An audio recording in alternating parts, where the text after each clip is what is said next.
let's talk about the hidden messages that are all around us, woven right into the fabric of our daily lives.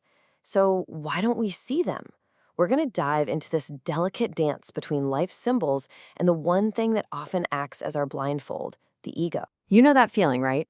That little inkling that there's a deeper meaning to what's happening, something just below the surface that you can't quite grasp?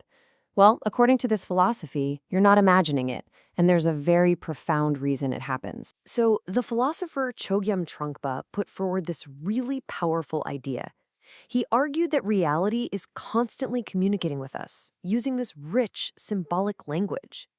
But for the most part, we're all just walking through this amazing gallery of meaning, completely oblivious to the masterpieces on the walls. So, to really get a handle on what we're missing, we first have to understand what we should even be looking for. Now, this isn't about secret codes or some grand conspiracy. Not at all. It's about the meaning you can find in a chance encounter, a recurring pattern in your life, or even a sudden, unexpected challenge. In this view, life isn't just a series of random events. It's a tapestry, and it's woven with profound meaning. And that right there is the crucial question. If these messages are literally everywhere, why are we walking around missing them? The answer, as it turns out, isn't something out there, it's something we have to find within ourselves. The first, and maybe the most powerful, barrier to seeing things clearly is something we carry with us everywhere we go: our own expectations. Think of your expectations like a custom pair of sunglasses. Except they aren't tinted by the sun, they're tinted by your own personal hopes, your fears, and your beliefs. They don't just dim the light. They literally change the color of the world you see. So these expectations, they tend to work through three really powerful filters. First, you've got passion. That's the clinging, the desire that makes us chase after something and it blinds us to any of its potential flaws. Then you have its opposite, aggression. This is the rejection, the pushing away of things we don't want, which can blind us to their hidden value. And the third one, ignorance.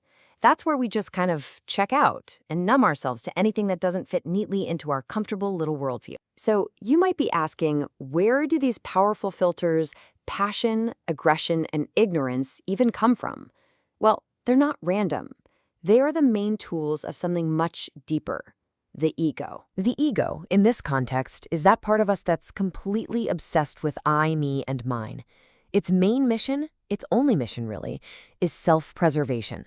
So to protect itself from anything that might challenge it or, heaven forbid, change it, it uses those filters to bend reality into a story where it's always the star. This leaves us with two totally different ways of seeing the world. On the left, you've got the ego's view. It's a tight, defensive focus on the self. And this whole project of constantly protecting me is exhausting, and, as the source suggests, almost always ends in dissatisfaction. But then, on the right, there's another way, a wider lens, where we're just part of a bigger, interconnected experience. And that's where you find clarity. And here's a key insight from this whole idea.